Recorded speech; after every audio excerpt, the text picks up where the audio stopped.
3, 2, 1. That's right, ladies and gentlemen, it is Commissioner Cooper, and it's time for TSS Fantasy. That's what it is. Yeah. That's what it is. Yeah. Fantasy Jesus. I'm here to save your fantasy roster. Fantasy Jesus. It worked for The Rock and it's going to work for me. Yeah. TSS Fantasy. Yeah. TSS Fantasy. And you just got flandered. That's right, ladies and gentlemen, it is Commissioner Cooper, and it's time for TSS Fantasy. And you just got flandered. That's what it is. Yeah. That's right, ladies and gentlemen, it is Commissioner Cooper, and it's time for TSS Fantasy. Yeah! Wow, that was a little bit of extra snarl tonight. We're in LA. We are finishing up our summer vacation where the NFL season finished last year with the champs. Why not? Let's close it out the right way. It's been a great summer vacation so far, and we got a great way to close it out tonight in LA. Welcome into the studio, Justin Jesus Herrera. Yes, sir. Me and Nick got to be a little bit more communicative about how we're going to be doing that for the in season. He always throws me a little curveball. He's keeping me on my toes, though, for sure. Yes, Niner Nation, we own that. We own that booty. Yeah, the 6 wins in the past 3 years. Let's go. But anyways, it's good to be in the city that loves to buy its championships. We got to take a page out of their notebook because every time LeBron comes in, he's like, oh, yeah, let's buy a championship. And then this past year, the Rams took a page out of that notebook, went out and got themselves Matthew Stafford. I'm not even mad. I'm actually only mad because Matthew Stafford was supposed to go to the 49ers first. So that's it. That was literally probably the longest introduction you've ever done on a long rant to start off. He must be fired up. Let's welcome into the studio, Nick. You got flandered macaronis. Tinseltown, here we are. We are ready to go. Our final stop in the 32 for 32. So, as always, I'm going to tell you what to do. I'd have been trying to rhyme that. You go to tssfantasy.com, okay, boys and girls. Then you look up our rankings, our most astute rankings, I may add. And then you slide on over to merchandise. Then you get last year's edition. And then you can wait for this year's edition because I was corrected last night. Then you go to Knights of the Round Table and you read the poetic words of Greg O.J. Mayer with his insights and his deep analysis of what to do, who to avoid in your drafts, and just general perceptions about the NFL football world. Indeed. Great introduction, Nick. We appreciate it. If you are watching on YouTube, hit the subscribe button. Why do we want to hit the subscribe button? Well, you'll get all of our great content, of course. However, the big thing for you is Leroy Butler, when he stopped by on our summer vacation tour in Green Bay, left us a signed Hall of Fame jersey. And he said, hey, give it back to the people. And that's what we're doing. We're going to give it to you, Hall of Fame. It's next weekend. Oh, my God. Giving it away next weekend, right? In the Hall of Fame weekend next weekend? How crazy. Yeah. Time's flying. Yep. Giving it away next weekend, guys. Hit the subscribe button. Get in on that. It's very easy to win. I mean, silly for you not to be in it. I mean, what are you waiting on? Leroy Butler is going to be on the podium, and one of these guys, one of these lucky fans, is going to be mounting his jersey signed personally by him. We didn't take it to Beckett or PSA or any of those fucking companies. Signed directly by the man himself. Indeed. Well, speaking of mounting, it is Friday night, so let's get this intro done. Also, don't forget TSSfantasy.com, as Nick alluded to earlier. We talked about the roundtable, but don't forget, we're doing the show on your fantasy league as well, so you'll want to check that out. Take your fantasy league to the next level all available on tssfantasy.com. And it's fantasy time. We're getting there. It's getting close. Underdog Fantasy. What are you waiting on? Use the promo code TSS. You're going to want to use us because we're going to double that deposit, but everyone's doing that for you. But what are we doing special? We're doing a little bit some extra special because on ours, we're gonna have Gatorland tickets. We're going to have Miami Dolphin tickets. We're going to have all types of great stuff and great contests. So you want to jump on now. Use the promo code TSS. Nick, why do we do all this crazy stuff? Because we can, damn it! And because we are the fantasy show of the people. The fantasy show, the people indeed. We're in LA. It's our final stop. Hit the glasses, guys. The doc's here. Let's hear what he's got to say on our final stop. Look, I'm a doctor, not an escalator. Spock, give me a hand.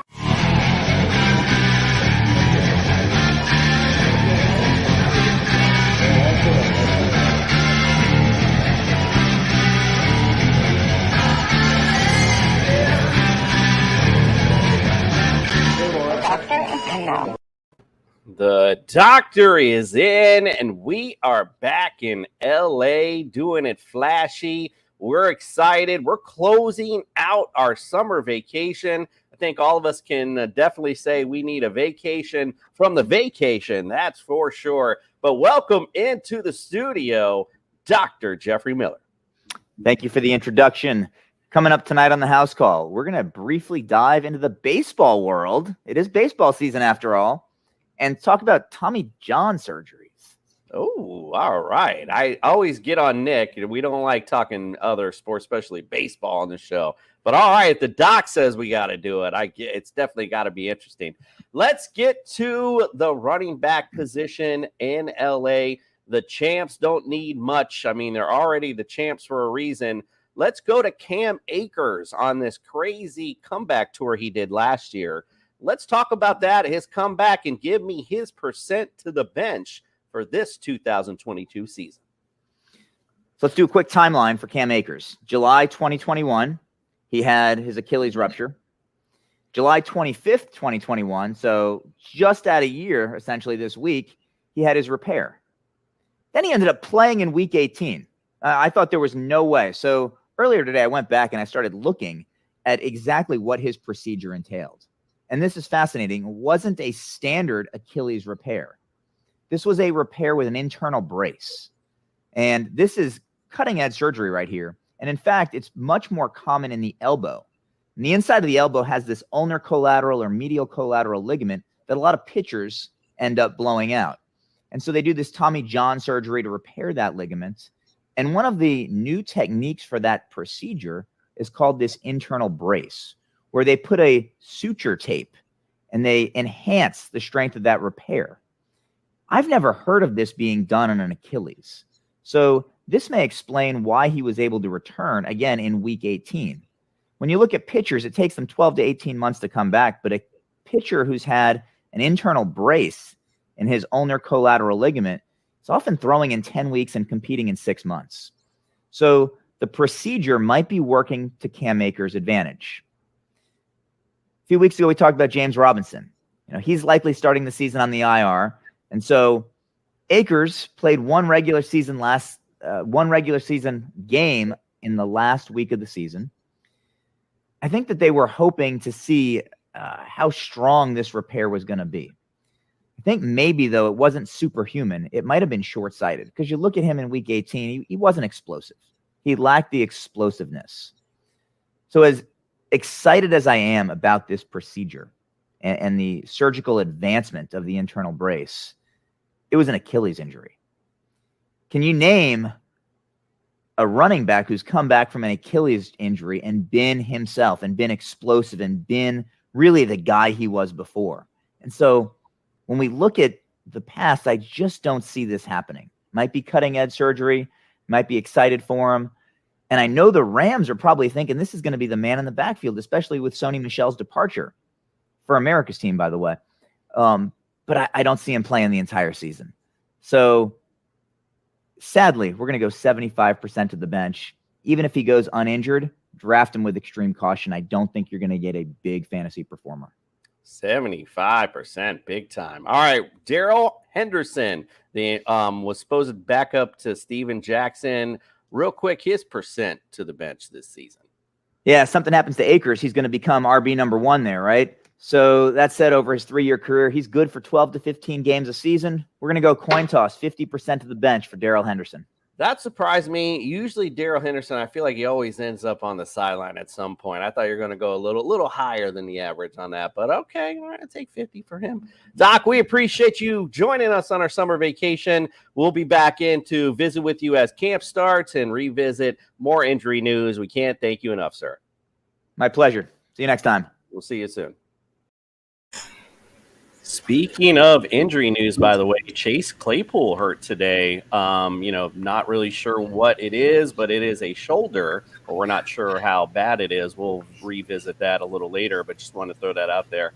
And Doc, man, he's really, like I said, bringing the thunder with Cam Akers news, but I have to disagree slightly a little with him. I was very impressed by Cam Akers when he came out and played. I thought he looked really fast, to be honest with you, but hey, what are you going to say? All right, we got Jake waiting on us. It's LA time. We got a great guest in. We're going to talk Rams football. Let's pump it up.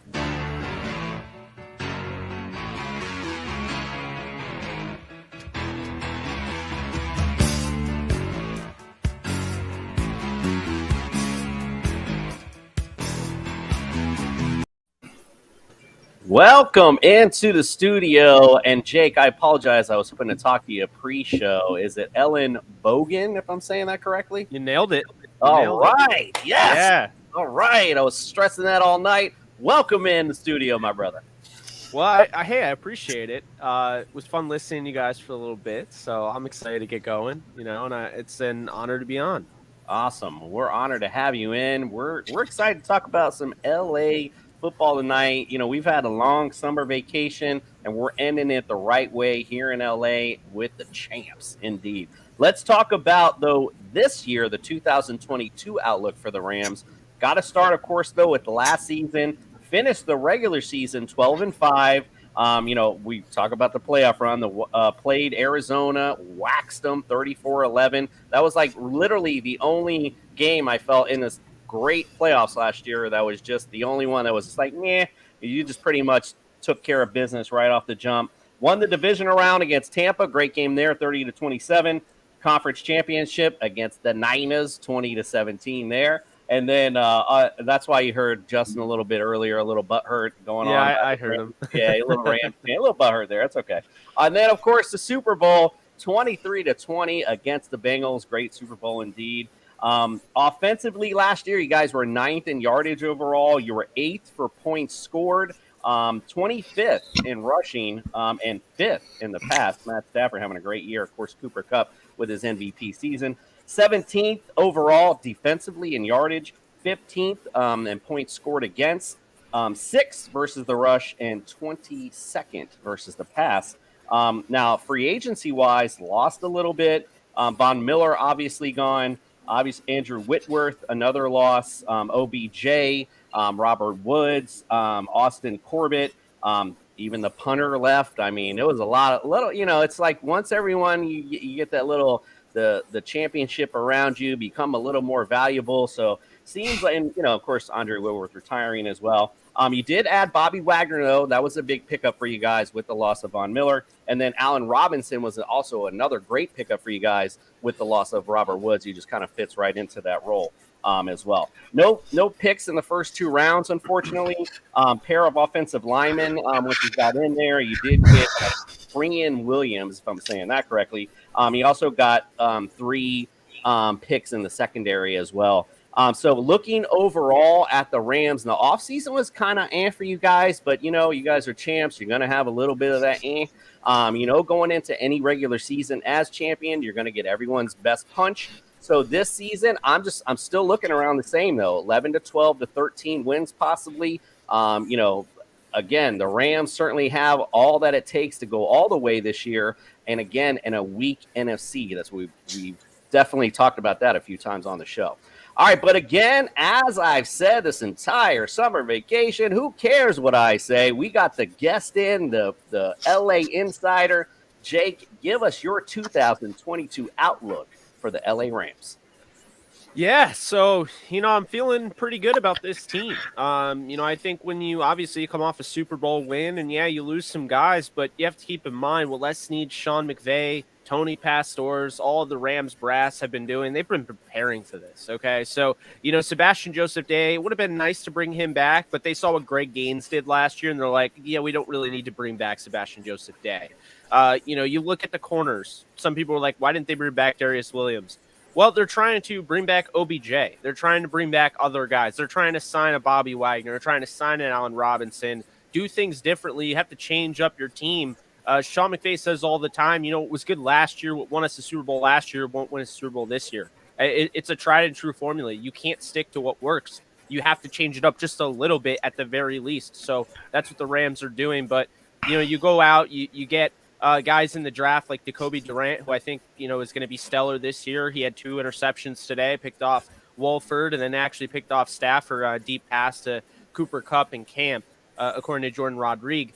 So he's already making his presence felt. You have the other guy, Darion Kendrick, who had some off-field issues. He goes to Georgia, plays some big-time ball at Georgia. They love him. They got him in the later rounds as well. You have Quentin Lake out of UCLA. So you kind of see the mold there is that they draft. I did hear Justin mention how they bought a championship. You can't possibly do that with the Rams because in order for them to go out and get a Ramsey, get at a Stafford, somebody like that, they have to hit on a Jordan Fuller in the 6th round. They have to hit – Ben Skoranek has to be playing meaningful snaps when injuries occur, even though he's a 7th-round rookie. And that's the thing that has made this Rams team so special, especially because – I'm a Yankee fan. I'm used to back in the day, they used to buy, championships. I mean, 2009, they bought that championship. I used to buy championships. But what it comes down to is the Rams actually aren't like that because, they do use what is really currency in the NFL as they trade away picks. But they also have to hit on their other picks. And, it puts a lot of pressure on the scouting department and whatnot. And they've really done a nice job, finding guys. They found Noteboom in the 3rd round. They played the slow game with him. They brought Whitworth in. Now that Whitworth is out, they gave Noteboom the contract. He's their left tackle. I think they've done a really nice job of that. They got a starting tight end for years in Tyler Higbee, who they got in the 4th round. So they've done, a lot of good things with that. Nick Scott is playing meaningful ball in the postseason. Now it looks like he's going to be a starter. He was a late, round pick. So they've been doing a lot of good things in that regard. But I think when you look at this team this year, obviously you lose some guys, and yes, that'll sting. It stung for me. Robert Woods, one of my favorite players. I had the privilege meeting him at one point.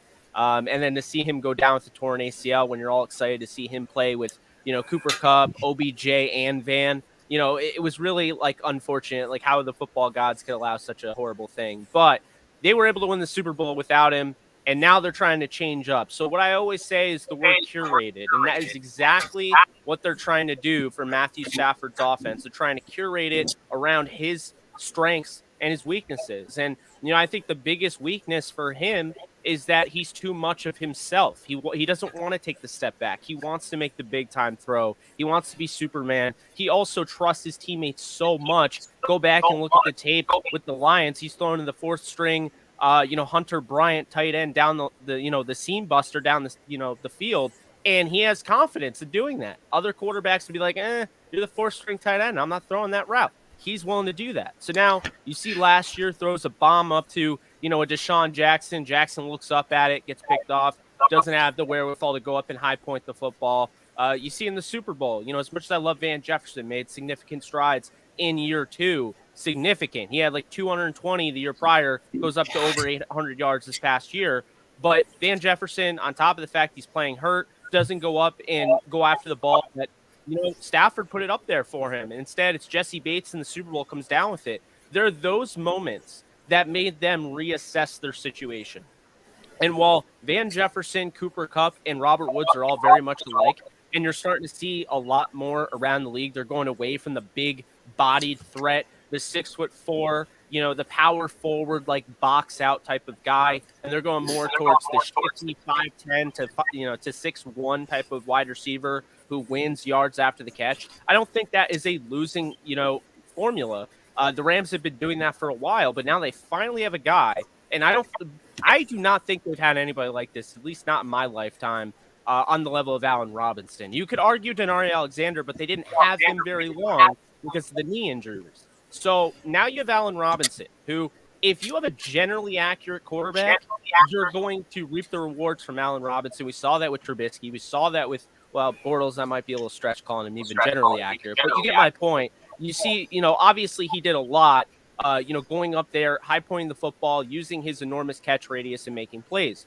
Well, now that you have Stafford, who is pinpoint accurate, is willing to put the ball where it needs to be, I feel like that is why they went out and got Robinson. I want to also bring up that he is literally getting paid half as much as Tyreek Hill is getting paid. He's going to be a lot better than Tyreek Hill this year, and he's going to lead the league in receiving. That's my big, bold prediction, because hear me out when I say this. Cooper Kupp was phenomenal last year, but a lot had to happen for Cooper Kupp to be that good statistically. What Sean McVay continues to bring up in interviews is that he thinks Cooper Kupp is going to be better this year, but it may not show up on the stat sheet.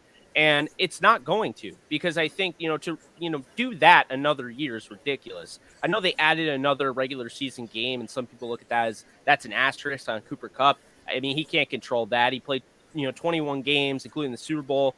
He went for 2,400 yards, 22 touchdowns, 178 receptions. I mean, this guy was incredible, but that doesn't need to happen again, because he needed to step up because OBJ was learning the offense. He needed to step up because Van Jefferson played the entire half of the season injured, and he's the second-year guy. He needed to step up because Robert Woods tears his ACL. Tyler Higbee gets hurt down the stretch. Like, they were the 25th, as you mentioned, ranked rushing attack. So he needed to step up. And while he had this great rapport with Stafford, and I expect it to continue, he's going to have a great year, I think teams are going to really overdo it, trying to make sure he doesn't do anything. Look at last year and kind of be like, well, Allen Robinson had 412 yards last year. Maybe that's the new Allen Robinson. Maybe this is his fate. And I do feel like because of that, it's going to open up the door for him. Van Jefferson can take the top off the defense as well. And then you look at, of course, they had two, guys they drafted I haven't even mentioned. They drafted Tutu Atwell in the second round, who would have been huge for them. Had he been healthy, he would have been able to come in there right away and alleviate the pressure of, OBJ having to learn the offense, Robert Woods being out. But he's out for the year. Then you have Jacob Harris, who's this guy that only played like 2 years of football. And, they're asking him to play tight end, which was a mistake. Now they've moved him to wide receiver, the 4th-round pick out of UCF. Has the same, I'm not even kidding you, the same exact measurables as Calvin Johnson. So that's what they love about him. I think they really like him coming in this year. So when you have all these weapons, it's a lot of mouths to feed. But I really feel like it benefits Allen Robinson the most because it is Stafford's style to not look. He's going to improvise. If he has enough time, he's not going to take the check down. He wants to really hit you where it hurts. It's why, last year, Tom Brady and the Bucs got, a last-second touchdown or, garbage time touchdown when they're at SoFi Stadium. Ends up being 34-24, but that was a blowout. Make no mistake about it. It was 34-17. They got a last-minute touchdown in the final drive. So he wants to do stuff like that. He wants to do, going deep down the field. He wants to make you pay. You have Allen Robinson's ability to play on the outside, be a big slot, his ability to break tackles, go up and high point the football. It's very important. And I think this is going to be an offense. I know a lot of people look in fantasy and they're like, Cam Akers, is he worth it? Is he going to be great?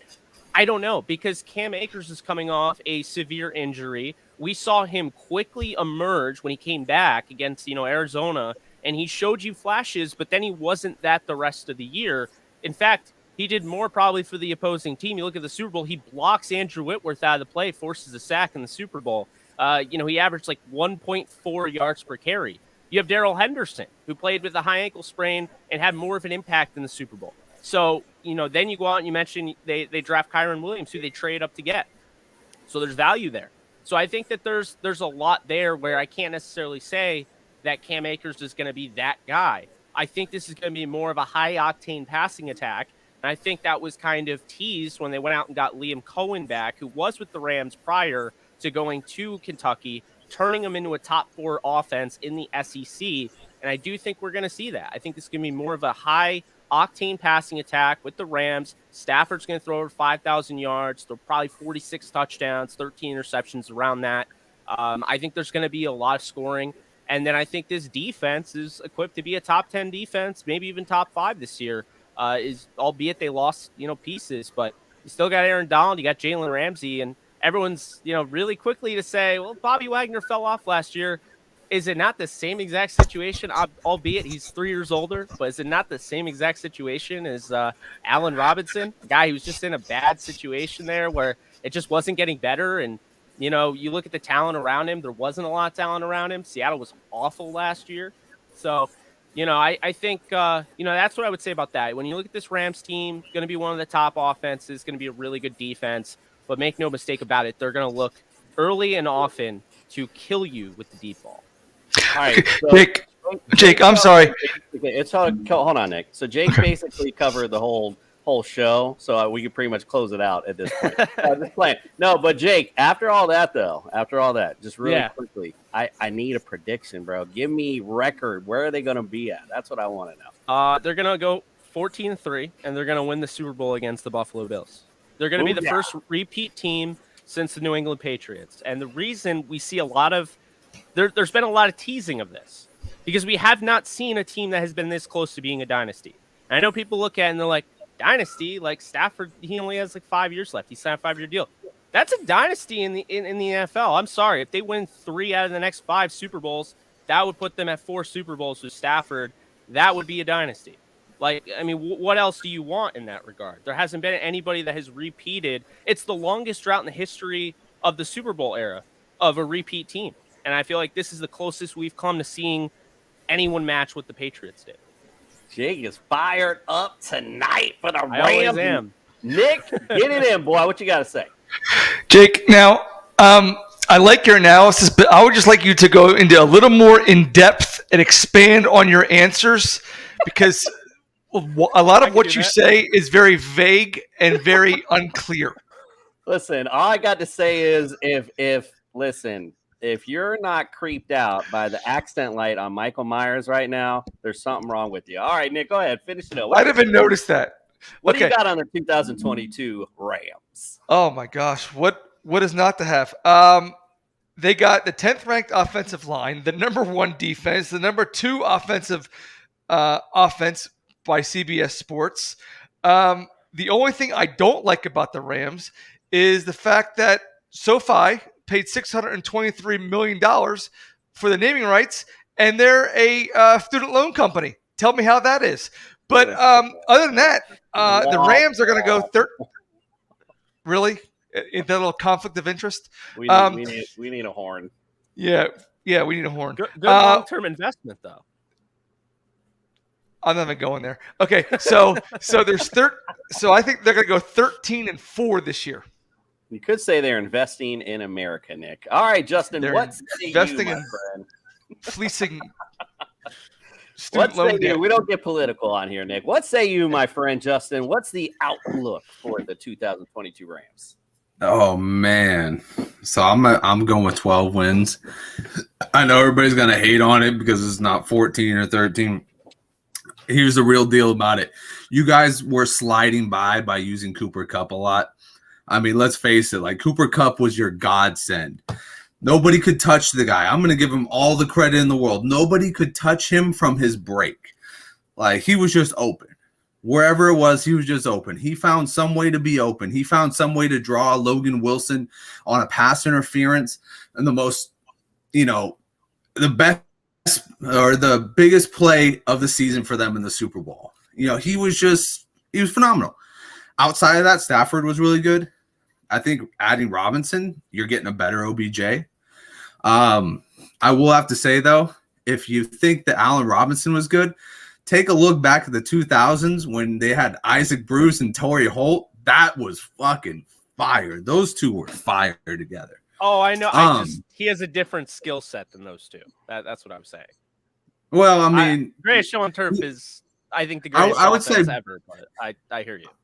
I would say Bruce was very comparable to him. Bruce was he was fucking ridiculous. I remember when he came to San Francisco when he was just Bruce everywhere because they loved the motherfucking guy, even though he's like 36. Anyways, so I'm gonna be real with you. I don't think you repeat as a Super Bowl champion. And it's not just because I'm a 49ers homer. It's because at the end of the day, I just don't think you guys have the roster you don't have the ability on the defensive side to match what you did last year. Everybody's getting older. Bobby Wagner, believe it or not, Bobby Wagner's older. You know, Jalen Ramsey is, yeah, me too, buddy. But yeah, I think that you had a miracle run, and I think it's great. You know, you guys won a Super Bowl. Good for you. And that was not a slight, the Moneyball thing. That was actually smart. I wish the 49ers would pay their money up front in signing contracts so then they don't have to put that money towards the cap. I wish they would do that. I wish they were as smart as Les Snead was, but they're not. So, you know, I think you guys will win 12. You'll make a deep playoff run, but somebody's going to snipe you at the very end, whether it's the Bucks, whether it's the Niners, whether it's maybe even the Packers. Somebody's going to get you at the end. But yeah, another deep run, and Cooper Kupp is still the unstoppable force. He's exciting. I love Cooper Kupp. I know I'm in Florida, but it is hard to breathe tonight because the haterade is very strong up in here. Jake, give me your the game you're most excited for this season. Definitely opening night, because Yeah, I think that is a when they announced that, before they announced that, because I got word that was going to be the game like 2 months before, and I was like, yes, because that literally is my Super Bowl. So I would love that. I think Josh Allen's the best quarterback in football, so I think that's great. You know, the return of Von Miller, you know. Yeah, I just think, I don't know what's going on with my eye. I got something in it, but flu game over here. Tears of joy. Yeah. But no, I think that's definitely my favorite, my most anticipated game of the year. I'm so bummed I won't be able to go to that. I was really trying to go. But I really think that's the game of the year. If you look at it, that could be, I'm not saying, you know, the defenses won't do their thing, but that could be like the 54-51 Goff versus Mahomes game we saw in Monday Night Football. It could be that level because it's early on in the season. You know, the defenses, I think offenses are more likely to take that step, and the defenses might, you know, struggle out of the gate, trying to stop Josh Allen, trying to stop Matthew Stafford, all the superstars in that game, Diggs. I mean, I think Gabe Davis is going to be in for a huge year. You know, I just think, you know, the Cook kid that they got, I'm a big fan of James Cook. And then you look at, you know, obviously the stuff. I mentioned so many Rams players already. I don't want to, you know, repeat myself, but I just think it's going to be such a star-driven game, and it's going to show you, you know, really what the league is all about right now. Yeah, no, it's definitely a good pick. I just wish it would have been later in the season, to be honest with you. But yeah, definitely a great game. I'm definitely excited for it, to say the least. All right, let's go to Nick. What's your most favorite game on this Rams schedule you're excited for? I am looking forward to the potential NFC Championship game when the Rams head on down to see Tampa Tommy and play the Buccaneers. I think that's going to be a good game. Very well matched up game between both offense and defense. You know, you got them last year when Tampa came to town, and then the playoffs. So it's going to be a little bit of a revenge for Tommy boy, but it's going to be a good game. I'm going to be looking forward to it. I wish it was a Sunday nighter. The Sunday nighter. The revenge is funny because, I mean, by definition, it's revenge. But Tom Brady has literally been the reason my childhood was so terrible. No, I mean, he's beaten the Rams in 2 Super Bowls. So, like, it would have been bad if you would have been a Patriots fan. I mean, yeah, I'm a Dolphins fan, bro. Like, I don't even want to hear it. Like, you have no idea. Like, it's just been awful. All right. Let's go to Justin. Give me, I already know what we're going to hear, but let's go ahead and hear your favorite game on the schedule. See, once again, you're wrong. Right, it's going to be the Chargers, the Battle of SoFi. And it's because I want to see what Justin Herbert can do against that secondary. You know, Jalen Ramsey in particular. Justin Herbert is such a freaking phenom right now. And week 16 sets a real precedent going into the playoffs. These are 2 teams that are really going to be going hard for a playoff run. And if you can kind of set that precedent right then and there, like, all right, big win, and then we move on to week 18, and then we move on to the playoffs, it's a huge step for whoever wins that game. And we're gonna find out who the real home team is, because SoFi Stadium is always a home game for the away team. So who's the home team? Oh boy, that Yeah. So the one I like the best, again, you guys know I like the holiday games. We're going to finish it on the holiday on Christmas Day at 4:30. How about the Broncos are coming into LA? Russell Wilson and the LA Spotlight again, Christmas Day. Like, how can you not enjoy that? Super excited for that. And a concerned viewer, by the way, Jake, just want to make sure you don't have pink eye. I don't have pink eye. I have this thing where it's 100 degrees in my room right now, and I had a fan going on. It caused dry eye. And I got you. Listen, my wife caused it myself. You're good. My wife has kicked me out in the garage, so trust me. And I'm in Florida, so trust me, bro. I know heat. I got you. Got the fan right in my face. I know exactly what you're talking about. All right, let's take a quick break. When we get back, it's time for Fantasy Feud LA Rams edition. Let's take a quick break. We'll be right back. Hayden, we love fantasy football. We do? It's a fantastic game, yet still not perfect. Like, I hate leaving high-scoring players on my bench. The worst, man. In fact, hate it even more when I put injured players and they're in my starting lineup. Can't have that. And I need a life. The waivers, the trades, every single week, it grinds on me. So we at Underdog Fantasy want to make fantasy football easier for everyone out there. It's called Best Ball, and we set your optimal lineup for you each and every week. You can do it all year long. We have drafts going all the way from February to week 1 of the NFL season. What are you waiting for? Use our awesome early sign-up offer to get a little extra something on that first deposit and that first time you play on Underdog Fantasy. You put them up, reach the skies, touch the stars up above, cause it's one time for the underdog, one time for the underdog. Jake, before we begin our Fantasy Feud tonight, I just wanted to let you know there was another home MD that wanted to give their diagnosis as well. They think it's dry pink eye. So just to throw that one out there. Okay. I mean, it came up in literally 2 seconds, and then all of a sudden I was just, so I think we're good. Having a little fun with you. That's great. All right, so let's begin tonight's Fantasy Feud. And listen, here's the best part. We already got a little rivalry going with Justin with his little 49ers. So we're going to pit Justin against Jake tonight in Rams Fantasy Feud. Unfortunately, Jake, I don't have any fancy buzzers. So basically what I'm going to do is I'll ask the question. There'll be 5 answers on the board. If you shout it out first, you obviously will get control. You'll have 3 strikes or 3 wrong answers to close it out. If you don't close it out, then it goes over to Justin. If you do, of course, you win the round. All right, pretty much understand somewhat the rules? Yeah. All right, pretty simple. Nick, got anything else you want to add? Yes. One answer only.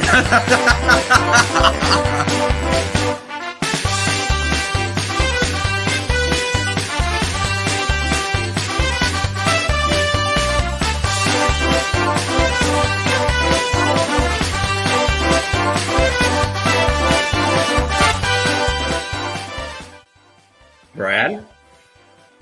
Justin Jefferson. Justin Jefferson. It's going to be a long game.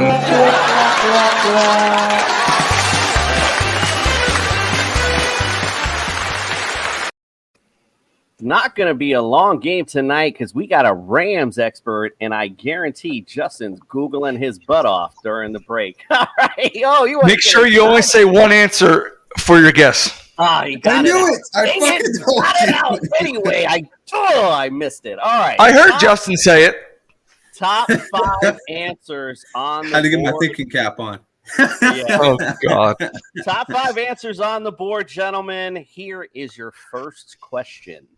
In all-time Rams history, give me the top 5 passing yard leaders of all time. Kurt Warner. Kurt Warner. Number 6. Sace it is. Jake, got a guess here? So is this like in a game? This is No, this is all time. All time Oh, in history. Well, Jim Everett is the all-time leader. Jim Everett. He's like, oh, I That's knew my that. boy. I knew that.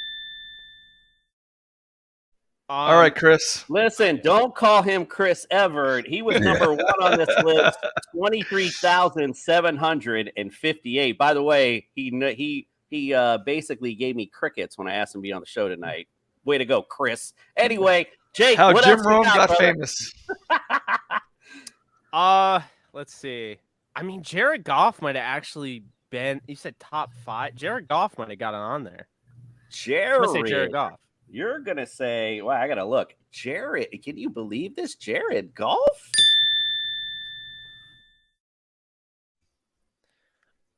And then, all right, so we got Jared Goff, we got Jim Everett. Jared Goff is number 4, just FYI, 18,171 yards. That was during the Halle Berry game. All right, so we got Jared Goff, we got Jim Everett. I don't know why my mind's blanking. I'm gonna say Roman Gabriel. Roman Gabriel. Also,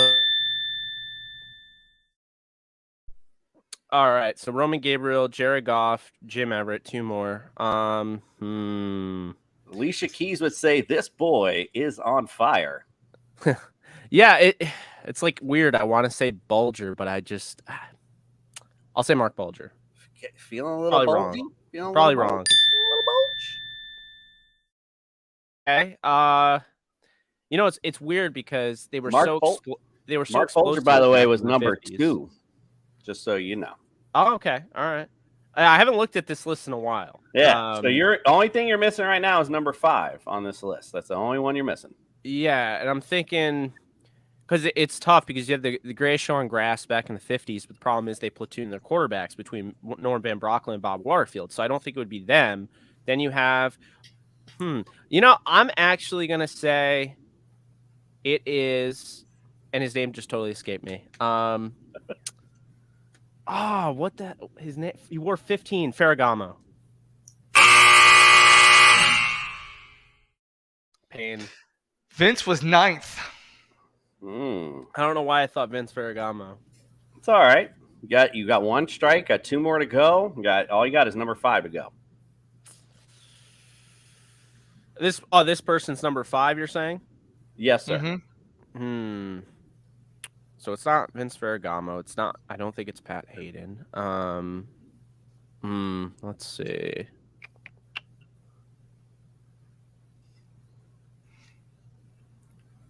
I'll say Van Brocklin. Norm Van Brocklin.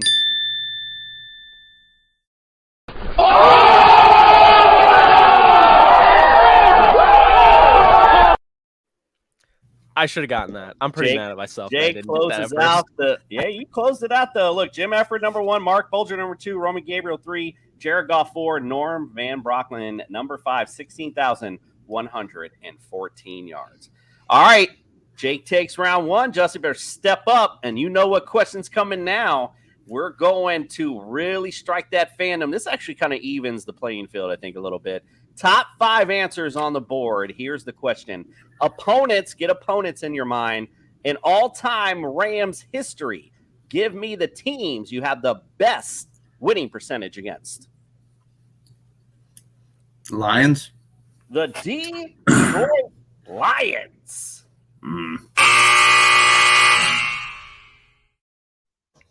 I'm going to say the Cleveland Browns, and I don't love that, but I'm going to say The it. Cleveland Browns. They've been on a lot of lists. Not this one.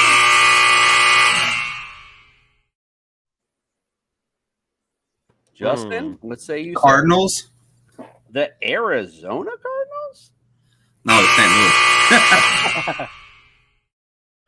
The All right. Chicago Cardinals. All right, I'll say definitely not the Jets. I'll say the Houston Texans. The Houston Texans. The last time the Texans actually beat the Rams, so I figured The that Hu- one was pretty The easy. Houston Texans, they are number 2 on this list. You guys are 4-1 all time against the Texans. Someone All right, already what say the Jaguars? Nobody did, but All right, you well that'll did. be me. I'll say the Jacksonville Jaguars. Jaguars.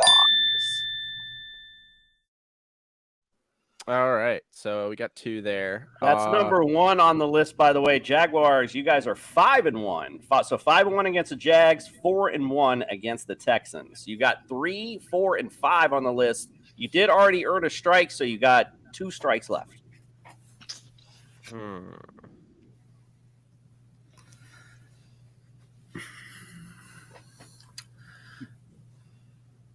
All right. Let's see. I'm gonna go with Washington. The Commanders?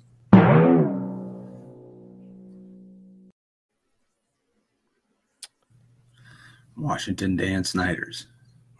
1 more to go, my friend. 1 strike remaining. Still some meat on the bone. You got 3, 4, and 5 on the list.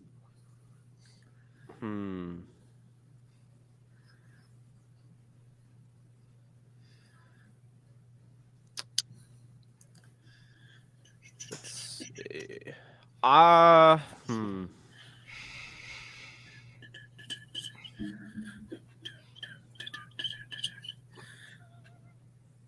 Eh.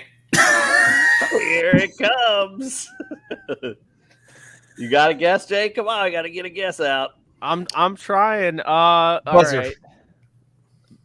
I'll say the Bengals. The Cincinnati Bengals. Oh, hell no! The bungholes. Justin, do you have a guess? There's a lot of meat on this bone. Do you got a guess at this one? I'm going to give my assist to the commissioner's face when you said this. I'm going to guess the New York Jets. Damn, I did give it away, didn't I? Crazy. I got to watch my poker. Don't play poker with me. Yeah, the Jets are on this list. They're number 3. I want to. 10-5. You guys are all time. Wow. Number 4, the Broncos. You guys are 9-5 against the Broncos. And number 5, the Tampa Bay Buccaneers, all time 16-9 versus the Bucks. All right, Okay. it's 1-1. This is it. We're going to throw the ball up in the middle of the air. Let's see where the cards lie after this question here. Top 5 answers on the board. We're going to go opposite end of our last question. Opponent-wise, give me all-time Rams history. And again, these would be active teams. The teams you have the worst winning percentage against. Green Bay Packers. The Green Bay Packers? Surprising. Justin, what say you, sir? Now, I want to say something silly like the Falcons. Atlanta Falcons? That's not really silly. Yes, it Dallas was. Cowboys. They're just kind of sucky. That's what I was getting at. It was wrong, nonetheless. Jake, I'm sorry. What'd you say? You said Dallas Dallas. The Dallas Cowboys.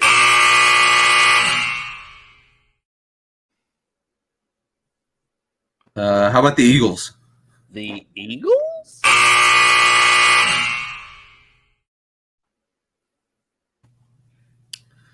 Got what's that now? 20, 29 more teams to go. Jake, what's that? I mean, the Minnesota Vikings? The Minnesota Vikings. This might be a long game.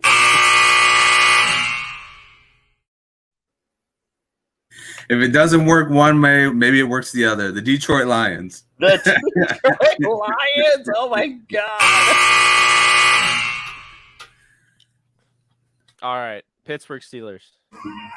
Pittsburgh Steelers.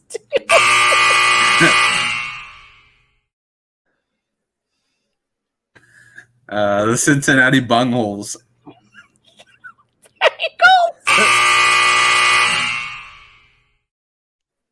27 left to go. I'm going with the San Francisco 49ers.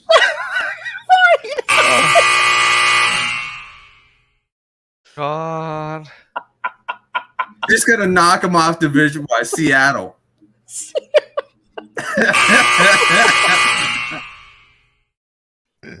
I literally, like, this is New England Patriots. This is by far the longest we have gone in this segment without a right answer. I'm going to go with the Ravens. The Ravens. Yeah. You No, got that makes one sense. by the skinny of his chinny chin chin. The Ravens, they are number 3-5 on this. Or you guys are 3-5 against the Ravens all time. All right. Can we just call that the game winner? Justin, you got control, my friend. See if you can close out the Ram expert. Oh, this will be a divisional smack in the face if you can close it out. What else you got? How many strikes do I have? Just the One. one. We'll give you the one. You know how that works. And you guys go back and you still have one. So you got one strike. I got one strike. Okay. For some reason, I think it might be a divisional thing, but the Miami Dolphins? America's team, the Miami Dolphins? Yo, damn right. America's team's actually number 1 on this list. All time, the Rams 2-12 against the boys from South Beach. All right, Justin, what else you got? Don't worry, Jake. The Dolphins ended up on every NFC West team's That's crazy. That's crazy. one for this one. I'm gonna stick with the same division. You already said Patriots, Bills. The Buffalo Bills?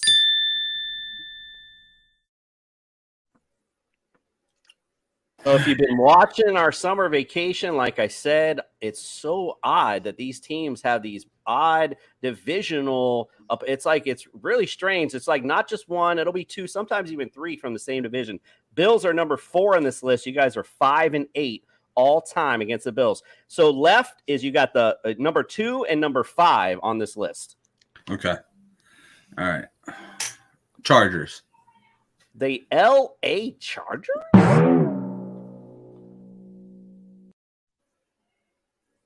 All right.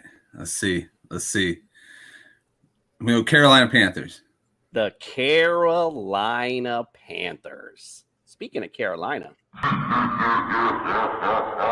Stop it. Get some help. All right, Jake, you got number 2 and number 5 left. I know you don't want to let the Niner beat you tonight. Do you have a guess at either of these teams?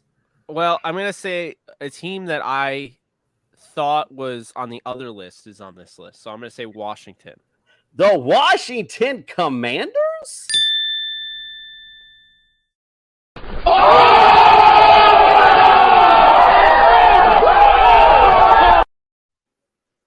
Jake pulls it out tonight. The Commanders are actually number 2 on this list. You guys are 12-24-1 all time against the Commanders. And number 5, the Chiefs, 5-7, going back to odd divisional stuff. It's just crazy. All right, Jake, Very good weird. job tonight. You, sir, are tonight's winner. Congratulations.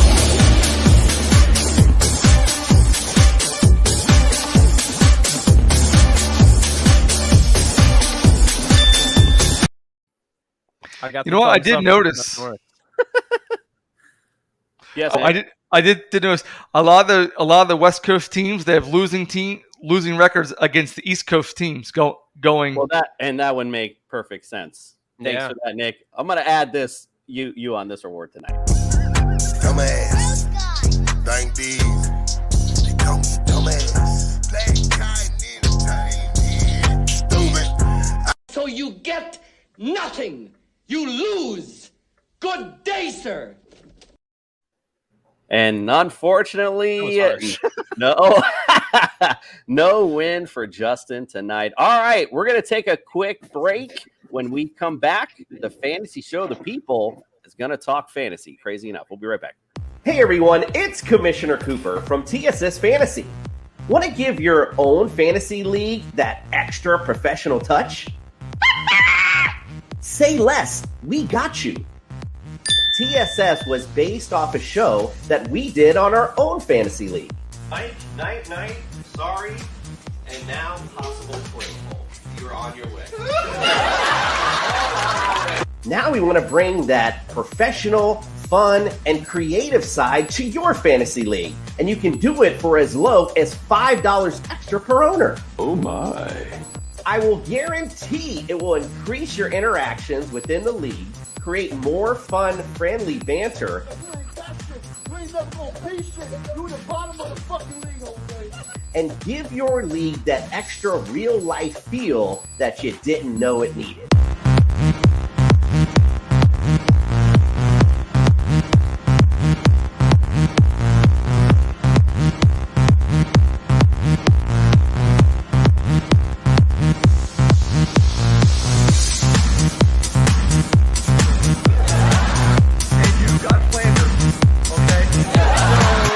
We look forward to interacting with you and your league soon. Don't forget TSSFantasy.com. Go visit it today. Get signed up.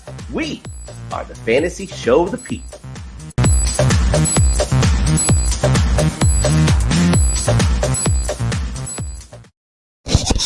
So, friend of the show, DJ the Brain, who presented us with an early diagnosis for Jake earlier, also had a comment in regards to Fantasy Feud, and I thought it was pretty witty of him as well.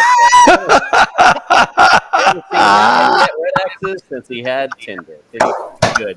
We appreciate it. That's phenomenal. That was good, sir. Good one. And we'll be happy to have you back on Champs or Chumps this year so you can rack up some few more victories for sure.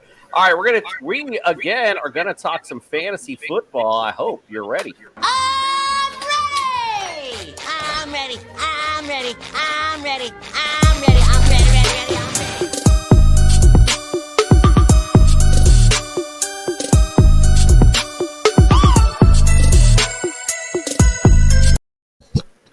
And of course, we'll start with the QB, and no better guy to start with than Matthew Stafford last year, number 5.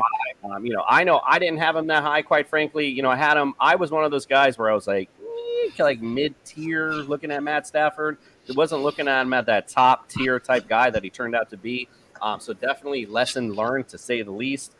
This season, for sure, I'm going to put him right now. I got him pretty low, but again, as this summer has gone on, we're going to totally redo these rankings. Right now, my redone rankings, I have Matt Stafford number 9 currently.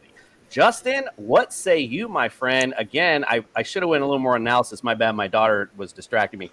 I did want to say, though, I want to add what Jake was talking about earlier with the addition of what's his name? Allen Robinson. Hey, Robinson, thank you.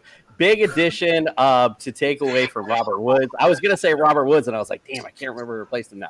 No, that's a huge addition for them and huge addition for Matthew Stafford. So, again, I don't see him taking a big decrease this year, and already a top 5 guy. So, again, can't go wrong with Matt Stafford. My bad. Justin, what say you, sir? I'll take him at 11. I think that he has regression this year.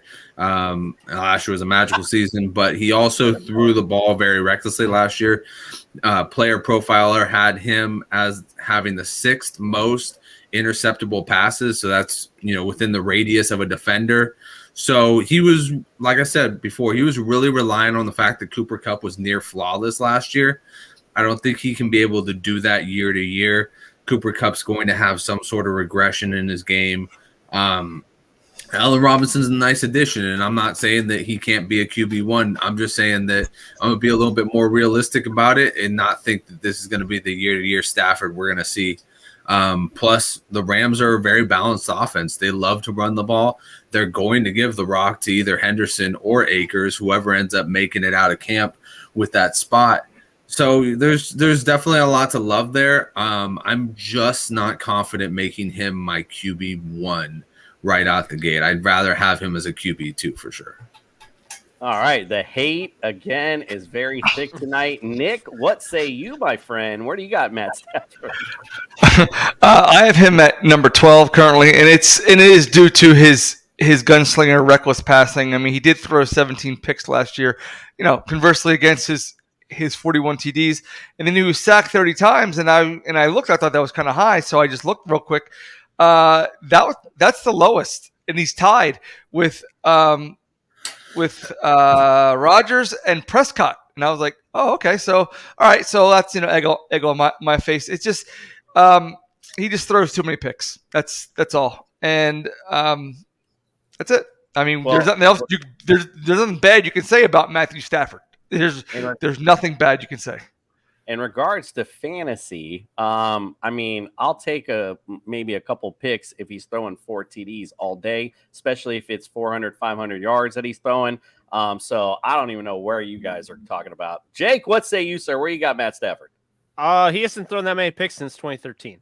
So, in a brand new offense, with all the injuries they had and everything, and the fact they didn't have a jump ball guy like Allen Robinson, the 17 picks, one, just doesn't bother me, but two, a lot of it was giving a guy an opportunity to go up and get it, and they just didn't. I mean, Deshaun Jackson didn't want to be on a 7-1 football team. It was that type of deal. So now they have Robinson, and I think that changes. I think he was the whole year, even during that bad stretch where they lost 3 straight, he was still always in the top 3 in the league in passing. And what I'll bring up is, when you look at Tom Brady, his first year coming to Tampa, it didn't start out perfect, right? Like I don't even think they won the division, if I'm not mistaken. They might have, but I don't believe they did. And they lost twice to the Saints. So there were moments, especially early on in the year, where it was like things didn't go that well.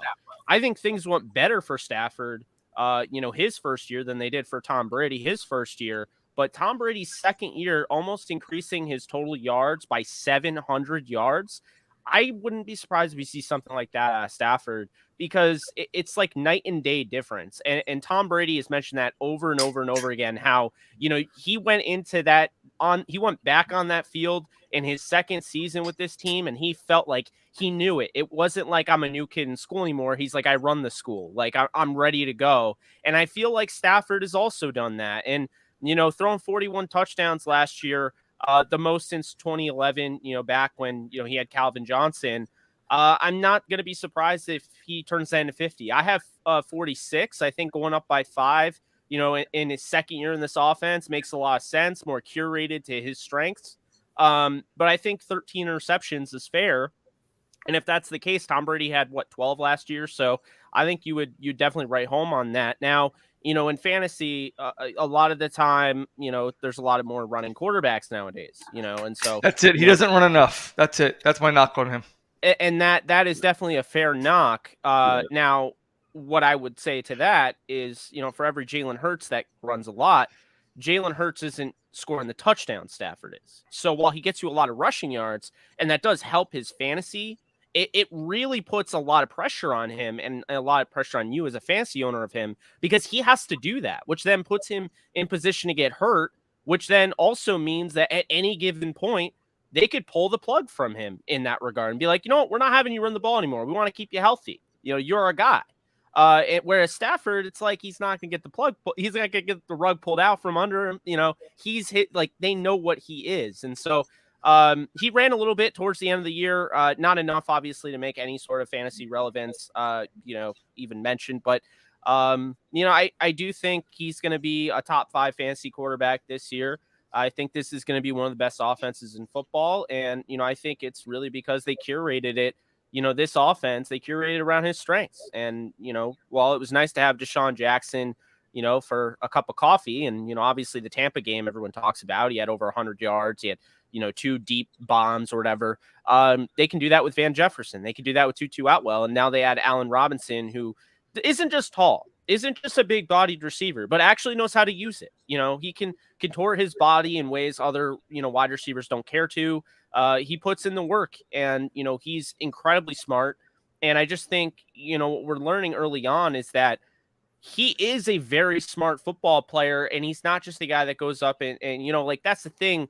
Sean McVay doesn't want anybody who isn't an overall smart football player, isn't a well-rounded football player. He's going to get a ton of usage in this offense, and there's already been glowing reports about him in camp. I understand it's camp, but just I don't care about he made the nice, cool catch. I mean, that's great for, the socials to post that on, social media and all that, gets people hyped. But what I care about is listening to how he's going to transform the offense, what their plan is, and that every single day, he's staying and he's learning from Cooper Kupp. And I know it sounds crazy, like they're the same age. Why is he learning from Cooper Kupp?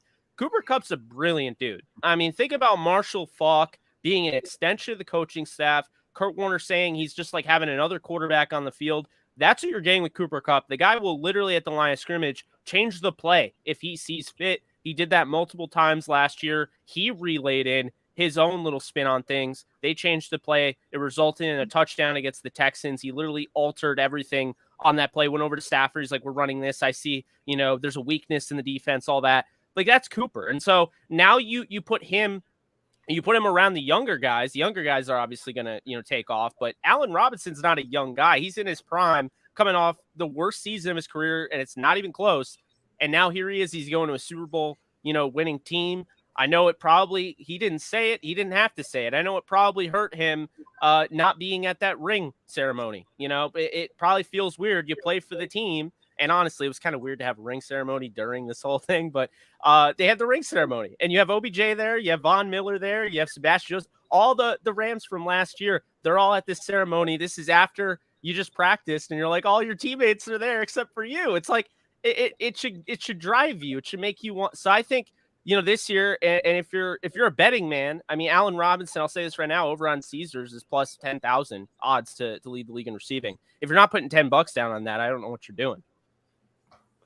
Listen, let me say something real quick. Jake is the only guest thus far that if you ask about a player, can not only get on to other players, but can circle around to the other side of the ball. He was talking about the defense. I mean, this is the guy tonight.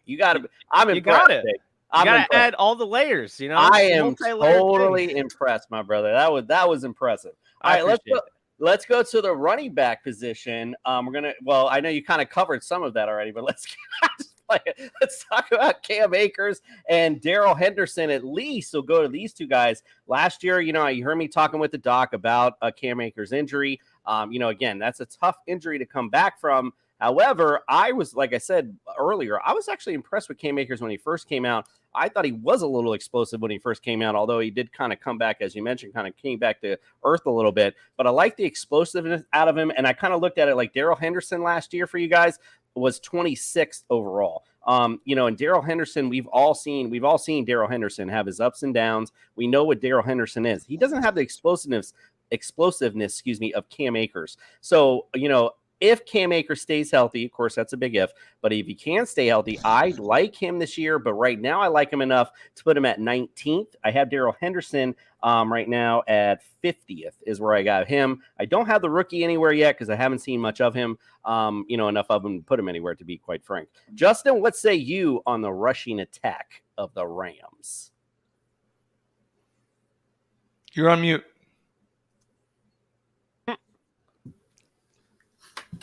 I got Cam Akers at 20. I got Darrell Henderson at 34. Darrell Henderson is a top-notch handcuff for me. I like him because he runs violently, and he's also a good check down back. That's pretty much everything you need in this type of West Coast offense when you run the zone scheme. So you just need somebody who's going to run violent. Cam Akers can do that. I worry about Cam Akers' recovery. I did find that very interesting, the internal bracing. I looked into that a little bit myself. He was able to start, walking after about 6 weeks. He was able to run the ladders after 3 months. So this guy he's healthy. I mean, it's just going to be a matter of, is an Achilles injury really like the final dagger into the heart of your explosiveness that everybody's always said it's been? So it's going to be an interesting year to see what Cam Akers can do. I'm banking that they probably take it easy with him and kind of split the workload, Darrell Henderson, Cam Akers early on, just to kind of see what they have with Akers, see what they have with Henderson. And then as far as Kyren Williams, I'm not sold on him. I was sold on him watching the tape going out of Notre Dame. He was a very explosive back. He was very shifty, but everything else has been like disastrous for him. He went to the combine. He pretty much shit the bed at the combine. He ran like a 4.5 at I think it's like 5'8" or something like that, maybe 5'10", and he's less than 200 pounds. So that was a very poor showing for that. And for me, he's a dynasty flyer. At this point, I'm not putting anything into him starting or being a real factor this year. He's more of a down the line when Darrell Henderson moves on to his next team type of player for me. So, I'm not going to put a ranking on Kyren Williams, but Darrell Henderson, 34, and Cam Akers, number 20. Nick, what say you, my friend? Okay. Right now, The backfield is the only real hole I see in the Rams because they don't really have 1,000-yard backs. They do split the carries. They're both injury prone, and like Justin said, Darrell Henderson is a very comparable handcuff back. I actually put him in that Pollard role as far as ability to be a handcuff. They both receive out of the backfield. Those two do just enough to keep the opposing defense at bay and keep them honest. So right now they don't do everything great. The injuries kind of scare me. Right now I have Akers at 21, respectively, and I have Henderson at 54, respectively, because they split carries and they're injured. So, yeah, we're all kind of around the same range. Jake, what say you, my friend? So I don't have all my rankings done, but let me just add some context to this Darrell Henderson Cam Akers thing. Okay, so there's this common misconception that goes around about Rams fans and whatnot, and people that are talking about the Rams backfield. Last year, Sony Michel entered the fray, and you heard all sorts of things like Sony Michel falls forward and Henderson goes backwards. And it's like, let me just say this right now: when you looked at last year, those three yards per touch. Sony Michel 4.5, Darrell Henderson 4.9, Cam Akers when he played 4.6. Now, per 200 touches, Cam Akers is seeing the end zone 3.7. He's scoring 3.7 touchdowns per 200 touches. Darrell Henderson's at 7.5. Now, this is where I start to be like, all right, hold on a sec, because everyone's just assuming Cam Akers, it's his backfield, and I get it because the Rams are really trying to make it that, but the only thing that has kept Darrell Henderson down are the little tweak injuries that keep him out a week or two. The argument they didn't have a 100-yard rusher until Sony Michel week 13, I'd throw that out. Here's why. Multiple games, Darrell Henderson would have had over 100 yards. They benched him against the Texans because they were dominating the Texans. All of a sudden, the whole script changed. Sony Michel fumbles at their own 20-yard line. Now Arizona's up by 3 scores to not run the ball anymore. He has 89 yards in the first half. Darrell Henderson is that guy they look at. He's 5'8", and people who don't watch the film, I'm not saying you guys, but just in general, people that don't watch the film don't realize he is the best pass protector on the Rams, which keeps him on the field. Cam Akers has a legit issue in that regard. He needs to get better there, and I don't know how much better he'll get. We'll see, but he didn't have a chance to work on that because he was rehabbing the injury.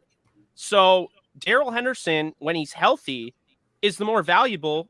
And like you mentioned, Tony Pollard's a better running back than Ezekiel Elliott. Ezekiel Elliott just gets the opportunities. I'd say Darrell Henderson right now at this point in time, based on, the data, is a better running back than Cam Akers. Akers arguably is a better receiver. But when you look at it, short yardage situations, things like that, everyone just is like, well, Cam Akers is the power back. First down percentage, Cam Akers 52% on first down, potential first down conversion rate. Darrell Henderson 66%, which is higher than Sony Michel. It's this idea that he's 5'8", and he's a smaller running back that you don't think he can run with power. You don't think that he can finish runs. And again, not you, but in general. But the biggest concern I have, it's not even pass protecting, because if we're looking at fantasy, pass protection doesn't mean a hell of a whole lot. It just means how often is this guy going to be on the field? Are you going to keep him in on third downs? That's what Henderson's going to do. But, yards before contact, Darrell Henderson 2.5, Cam Akers 2.1. Do you think Cam Akers is getting worse protection than Darrell Henderson, worse blocking, or like what's going on there? So what I would say is that Darrell Henderson not only leads in yards per carry, he leads in yards per touch. He has a nose for the end zone. He has more touchdowns, 7.5 per 200 touches than Cam Akers does at 3.7. He doesn't fumble the ball, literally hasn't had a fumble.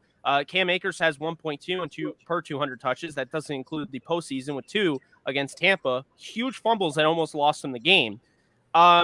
More first downs for Darrell Henderson. Better pass protector. Guys and nose for the end zone. I have genuine concerns about Cam Akers anywhere until like the 4th round in any draft. Because, look, this guy probably is not going over 1,000 like a lot of Rams fans want to say he is.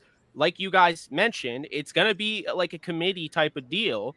And they did go out and get Kyren Williams. They trade up to get him. He's stellar in pass pro. So if Cam Akers is bad in pass pro, are you just going to be like, well, we spent a second round pick, we have to use him? Nonsense. You spent a second round pick on Van Jefferson. He had 220 yards his rookie year. You spent a second round pick on Tutu Atwell. Dude didn't even see the offense last year. You can't afford to do that. So I'm not a Cam Akers hater. I really like the guy. I'm wishing him the best, but I just think it makes no sense how he's put up here to Darrell Henderson when the stats, all of the analytics show that Henderson, he's better. He's just a better running back. Obviously, he gets hurt, but Cam Akers gets hurt. Cam Akers had the crazy rib injury. It was like the rib cartilage injury where the football went into his ribs against the Eagles his rookie year. Cam Akers has now had the torn Achilles. Cam Akers has been hurt more than Darrell Henderson. So this is what I'm not understanding is Darrell Henderson doesn't have a catastrophic injury on his resume. You don't have to give him a pitch count for that reason. You do have to be careful about what you do with Cam Akers because you're the same organization that had Todd Gurley, and you had to manage Todd Gurley's knee. And then, this is why, when people mention, oh, they should trade for Saquon or something, the Rams are done with running backs, guys. They're not paying anybody like that ever again. They're not going out and they're not acquiring Kareem Hunt as much as people were like, oh, that'd be a nice fit. Not doing that. They're going to go with the committee backfield. They're going to let this, run through Stafford. I know the record for Stafford. He's like 10-1 when running backs run for 100 yards in a game when he's passing. And it's even better when he has a 1,000-yard receiver. I think he's only had one with Reggie Bush. But when you look at it, the catch percentage is in favor of Cam Akers. He has an 82% catch percentage to Darrell Henderson's 70%. So Cam Akers is probably the better receiver. But I mean, aside from that, that's really it. And so, I just look at this and I'm like, if Henderson stays healthy and he's averaging, say, 4.7 and Cam Akers is averaging 4.1, are you going to be pushing Cam Akers to play just because it's the name? Are you going to be pushing a guy who's a lesser pass protector? He's not as good in the red zone. He's the only guy that's fumbled out of those two. Are you going to be pushing him? That's why I say cautionary tale. Okay. I know some people might be surprised with my answer because they might be thinking, oh, this guy's going to ramble on. Cam Akers is going to have 1,500 yards. Yeah, we get it. You're a Rams fan. No. Quite the opposite. I'm saying watch out how much you invest in this guy because I am a fantasy owner of Cam Akers and Darrell Henderson. I think pretty much the entire offseason I was trying to shop those two because I think Darrell Henderson is not going to be back with the Rams. They drafted Kyren Williams for that reason. And they don't pay running backs. But Cam Akers, I mean, he's had injuries. And like I said, the premium touches, he doesn't hit home on. As a matter of fact, Sony Michel, per 200 touches, had actually more fumbles, believe it or not. But he had 5.1 touchdowns. Cam Akers had 3.7. That's like the same offensive line. And I would argue their offensive line was better in 2020. So they were a top 10 rushing attack. So why is Cam Akers doing worse with better blocking? That's the concerning thing. So I think you really have to crunch the numbers. You really have to get into the thick of it, watch the tape, and realize, look, Darrell Henderson isn't half bad. It's literally like the Pollard situation. I think Pollard's a better running back because I think he's more complete. But it's like the Pollard situation. Pollard in Dallas could be a 1,600-yard rusher if they gave him the keys like they give Elliott. I'm not saying Henderson would be like that, but if he stayed healthy for a full season, he'd probably have 1,400 total yards, So I think this is a guy where, if another issue goes down with Cam Akers and he gets hurt or he starts showing like, hey, I call it, Marlon Mack. Marlon Mack had the same issue. And people are like, he's going to start in Houston? No, he's not going to start in Houston. It's going to be a committee backfield. We'll see if Marlon Mack ever comes back to what he was. But I just don't think we should assume Cam Akers is going to be this bona fide star. I know he wants to be top 3, and I like him. I think he has a lot to offer. I was a big fan of his coming out of FSU, especially with the fact he's so hardened from having just an atrocious offensive line in college. So he was used to getting hit, behind the line of scrimmage and making plays. But make no mistake about it, Darrell Henderson is the more consistent back. He's the better back. And if push comes to shove and they're trying to win a Super Bowl and repeat, I think even the Rams, who do want to give this guy his opportunity, if Darrell Henderson's that much better of an option, you don't want to be the guy that spent a lot of assets to go out and get Cam Akers and then Darrell Henderson's on your buddy's team. Yeah, absolutely. Listen, this is why we're on the summer tour. We listen to our experts. Hey, you heard it here. He's letting us know Daryl Henderson might be the better pickup here in LA. Let's give a quick shout out. Spicy Radio Girl in the house. Say what's good. Appreciate you checking in tonight. And look who else checked in. I just had to can't even believe he has the audacity to chime in tonight. But our friend, co-host Jake said he likes you tonight. Appreciate it, buddy. It's funny that he's not on the show though. Like, where is he? Right. All right, let's close out tonight. We're going to talk about the receiving threats for the Rams. We'll go into, of course, obviously first Cooper Kupp kind of is what it is, right? Number one last season. It's always hard to repeat that kind of production, but he is definitely the guy to do it. I also have him again number one this year, although again, varying, I might again see how camp goes. I might have a little bit of a feel for Jamar Chase maybe or Justin Jefferson, but right now I think Cooper Kupp easy number one overall. Allen Robinson right now, I have him 32nd, and I have Van Jefferson right now 53rd. I don't have Tutu Atwell ranked right now, and I have Tyler Higbee at the tight end position at number 17th this year, although he was 14th last year. I think Stafford's going to go a little more to these receivers. And again, we mentioned the bigger bodied Allen Robinson. I think he becomes the touchdown threat over Higbee. So I think he regresses a little. That's just my predicament anyway. And I think I like Allen Robinson to have a good season this year, as I mentioned earlier, even though I couldn't remember his name. All right, Justin, let's go to you, my friend. Where you got him? So I got Cooper Kupp at 4, and I think Cooper Kupp's elite, but I think that, as our guest has said, having Allen Robinson there, he's going to obviously take away a little bit more.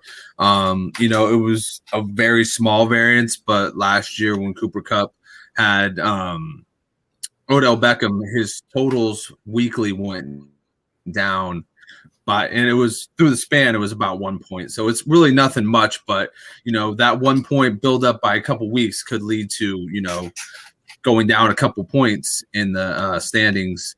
So I have him at 4. I think Justin Jefferson's a better receiver. Jamar Chase is a better receiver. And CeeDee Lamb is a better receiver. Robinson's 27. I think Robinson has a nice bounce back year this year. If he falls right into the Odell role, I think that a year of Odell Beckham would have meant a top 24 performance from Odell Beckham. So I have him right about 27. I think that he can definitely vary up and down. He will definitely be a top 24 for this year. And then was it Van Jefferson? I do like him. I think that he's my wide receiver 50 right now. And it's because he's a good wide receiver 3, but he's a wide receiver 3, right? I mean, it's kind of like picking between Tim Patrick and him. Do I want either one? But he's a deep threat. That's why I like him. He's a best ball guy for me, to be honest with you. Last round, best ball, love it. Tyler Higbee, tight end 20. He's never really had an amazing season. So, I mean, if he's there at the very, very end, I'll take him. But he's nobody to count. To be fair, he was 14th last year, so he was just outside. You're in a 12-team league. He's just outside maybe a starting tight end for you. So wasn't too bad. By the way, Spicy's got a little smack talk to our Rams fans tonight. Want to let you know that LA Stadium is always a Raiders home game for sure. Nick, what say you? And by the way, Freddie wanted this to you. He said he really needs some truly in-depth analysis. So go ahead, Nick. Okay. Wow. I forgot what the hell we were talking about. So ranking the wide receivers, Cooper Kupp number 1, obvious reasons. I have Van Jefferson at number 52, and I have Allen Robinson at 31. And the reason why I have Allen Robinson at 31 is obviously because now he's on a better team. But he may roll back the clock this year to 2015, where he had his best season, when he had 80 receptions, 153 targets, 1,400 yards, and 14 TDs with Matthew Stafford. He's played 8 seasons, Allen Robinson did, and he's only played 16 games 4 times. And in those 4 times, he had 3 of them were 1,000-yard seasons. So, he's had injuries. He's had crappy quarterbacks. So you could say in that regard, he's had a checkered career because of those other issues. I wish he would have came home and signed with Philly. I really, really do, but he didn't. So, and then I got Tyler Higbee again. He's a solid tight end too. I think he's the 3rd best tight end in California, and I have him ranked at 15th. In California, oh boy! All right, Jake, close us out tonight. Give us your thoughts on all the receiving threats for your team, and keep it under 25 minutes. Okay, all right, yeah, I got you. So he kids. So Allen Robinson, I mean, you guys already know where I am with him. I actually have 107 receptions for him projected, 1,637 yards, and 11 touchdowns. I think he is going to be in for a monster season. I think you should probably go and get him at all costs. I think he's going to lead the league in receiving. He's not my number 1 receiver, though. It's actually not Cooper Kupp either, obviously, because I said he'll have more receiving yards, Cooper Kupp. It's, I would say, Justin Jefferson. He's got the offensive coordinator from the Rams last year, and Kevin O'Connell now is the head coach. Mike Zimmer's gone. Okay, so like the Vikings are actually going to be really good this year. Let me just make that very clear. They are probably the dark horse in the NFC now that Mike Zimmer's finally gone. He's been holding that team back for like 4 years. But yeah, anyway, Justin Jefferson's 1, but I have Cooper Kupp, among the top. I'd probably say in the top 5. A-Rob I have ahead, but Cooper Kupp I think is going to get a few more targets. I think when you look at Kupp, he's going to get more receptions off those targets than Robinson. Robinson's going to be the go up and get it guy. So I think because of that, Robinson 107 catches for 1637. That's me playing into the deep ball, whereas Cooper Kupp is going to get the short and intermediate stuff. I have him at 116 receptions for 1,438 yards and 13 touchdowns. Make no mistake about it, he's still going to be in the double digits. Matthew Stafford's still going to be looking at him. I mean, you don't just win a Super Bowl with this guy, having the crazy drive that you did, needing him and not just use him ever again. So definitely going to use him. Van Jefferson is interesting because right now, if we're talking about his value, he's a wide receiver 3, but they love him. And eventually he's going to make it really interesting because Allen Robinson signed a 3-year deal. Don't be surprised if eventually Van Jefferson's the number 1 receiver in LA. It's going to take a little bit, but they love him. And he's got a lot to his arsenal. He's a fantastic route runner. He was top 7 last year in yards per reception, which is something like Rams fans were telling me we need a deep threat all offseason. I was like, we have Van Jefferson. Like I was at the Senior Bowl. This guy's running as fast as Mims and, the guy for, the Ravens. I mean, he runs a 4.3. I mean, so he's got game-breaking speed. He has the ability, obviously, to help you out in the even the running game. They use a lot of jet motion, things like that. So he can help them out. I have him over 800 yards, 819 again. Some people look at that as a disappointment. I would say, there's too many mouths to feed. I have Higbee below 400 yards this year. I understand some people look at that as a disappointment, but again, too many mouths to feed. This is also in these projections. I have Odell coming back, who I believe will be signing with the Rams. He won't play until late November, early December. And so I do think that factors into Van Jefferson. If Odell doesn't come back, then yeah, they'll probably have 3,000-yard rushers, 1,000-yard receivers. Then I look at Tutu Atwell, and this is somebody that I could see him having like 300 receiving yards and like 200 rushing yards because I think they're going to use him kind of similar to how they should have used like Tavon Austin with Sean McVay. McVay didn't draft him. McVay was kind of over it. Like he was there, but they didn't really utilize him well. I think that they could use him in that way, but make no mistake about it. If he is thrusted into a big role, Tutu Atwell is a phenomenal route runner, not given enough credit. He led the NFC last year. Obviously it was preseason, but he led the NFC in receptions. This is somebody that was held back all of college because Malik Cunningham couldn't get him the ball. He'd have to stand there after beating the guy by 20 yards off the line of scrimmage. He'd have to stand there, go back and retrieve the ball. So now he's got Stafford. He comes off a major shoulder injury that sidelined him the entire rest of the year, but they're really liking him in camp. He's absorbing everything from Cooper Kupp. So this is somebody that I definitely, like, and Another guy I'll highlight, Jacob Harris. It's really interesting with him because, I mentioned him earlier, tight end, receiver, whatever. He's 6'5". He has the same, makeup as, Calvin Johnson as far as athleticism and everything. If he learns how to, get going, because he was originally a soccer player like his whole life. He's only played football like 2-3 years. If he gets going in this offense, he could be that breakout guy that, Van Jefferson, all of a sudden, he goes way down. Like, that's the thing that scares me about the Rams receiver room. If you're not getting Cooper Kupp and you're not getting Allen Robinson, after that, like, I'm not too worried about Van Jefferson going down. I think 800 is fair, 7 touchdowns, book it. But, like, for instance, Tyler Higbee, I think he'd arguably be a top 10 tight end in football. I have him rated as the 10th tight end, not fantasy-wise, but 10th, If you gave him a better situation where they had to really lean on him, he could do that. He takes the back seat for this team, and I think he'll do that again this year. So, with that said, Jacob Harris, that's the big name to Tutu Atwell I'm very high on, to at least get something going and be, probably better for like a best ball or even like DFS, because he'll have maybe a game where all of a sudden you're like, oh, this Tutu Atwell guy is something. Then, in other leagues, you try to start him, you're like, he got me 4 points. But Jacob Harris is not predictable. You can't predict Jacob Harris. He did not get on the field at all on the offense last year. They were force feeding him in the preseason, force feeding him in the red zone, trying to see what he could do on that fade. And if he's used as a designated red zone target, I won't be surprised. And if that's the case, then all of a sudden he gets the confidence. He gets going with Stafford.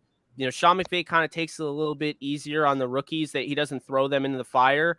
This is kind of his rookie year, but this is also his second year. So he had a devastating ACL tear, but he's back. He's showing up in camp, and Sean McVay made it very clear he's a wide receiver now. They're not trying to focus on trying to make him a tight end and all that. So there's just a lot going on in the receiver room. And obviously, Odell, like I said, if and when he comes back, if it's with the Rams, which I believe it will be, it's going to, hamper a Van Jefferson from being a 1,000-yard receiver. So I think when you look at this, at the end of the day, it's Allen Robinson, it's Cooper Kupp, and I'm not against having ownership in Van. I'm just saying watch out in case like some crazy thing happens, because like I said, Jacob Harris has the same measurables as Calvin Johnson, and Matthew Stafford was throwing to him a ton in Detroit, so he knows what that looks like. If he gets the body control going, he could box out guys the way Calvin did. Not saying he will be Calvin, but he has massive potential. Yeah, I agree, and that's why I was saying that's why I think Higbee takes a little bit of a downturn this year, because like I said, I can see him being the big red zone threat for you guys this season. Well, we're going to close it out here in LA. Hopefully, just in the meantime, get some WD-40 for that chair. We appreciate you, Jake, for coming in tonight. Let everyone know they can subscribe. Sorry. I've been busting his chops through while you were talking about his chair the whole time. My bad. Let everyone know where they can subscribe, follow, and get all your great content for the rest of the season. Absolutely. Hey, I appreciate you guys having me. You can find all my stuff. I'll make it very simple. Won't do a 20-minute answer for this time.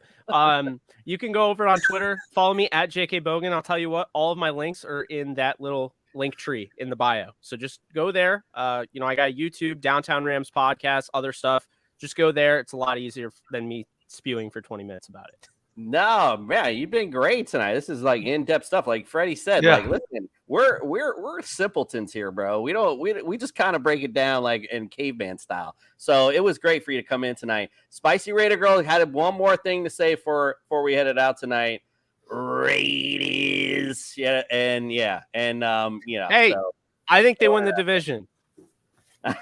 I'm not trying to blow smoke up here. I think they win the division. They're the team that people are just assuming is going to be fourth place. Yeah, hey, we had a long cover. We like the Raiders this year too. We had a long good time with them Raiders, man. I think they're going to be a team, and that AFC West is going to be good too. The NFC West also another great division.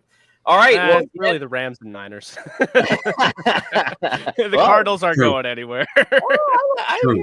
Yeah, all right. Well, all right. So listen, I just want to say thank you again. Really appreciate you coming in. Hopefully you can come join us again during the regular season. We have a lot of fun games and stuff. So hopefully we'll bring you back in and have some good time with that as well.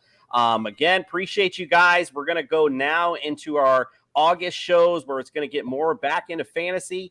Next week, actually, it's going to be a Dynasty edition. So we're going to have some great guests on. Justin, who are our great guests that we're having on next week? Yeah, we got Ian Haritz coming on from PFF, and then we also have Howard Bender coming on from the Fantasy Alarm, which is going to be cool. And then we're going to be doing a mock draft to apply our strategies at the end. So if you guys want to hop in, feel free to DM us. We will put you in the mock draft. Hop in, and we will have an episode recapping that mock draft at the end, showing how we applied our Dynasty strategies. Exactly. So it's going to be a lot of fun. We're going to talk about strategies on Monday, and then we're going to apply them during the week. We're going to do a mock draft. So like Justin said, if you want to get in on that, please let us know. And then we're going to grade those drafts on our Friday shows and kind of talk about some of the strategies we're applying next week. Like I said, it's Dynasty edition. Dynasty. I mean, it's early, so we got to go Dynasty first. All right, guys. We appreciate you guys. Hope you enjoyed our summer vacation. I know it was a lot of fun. Like I said, I need a vacation from the vacation. We appreciate you, Jake. Once again, appreciate you coming in tonight. And we are out. We're on a mission. Right. That's because you have We're on a mission.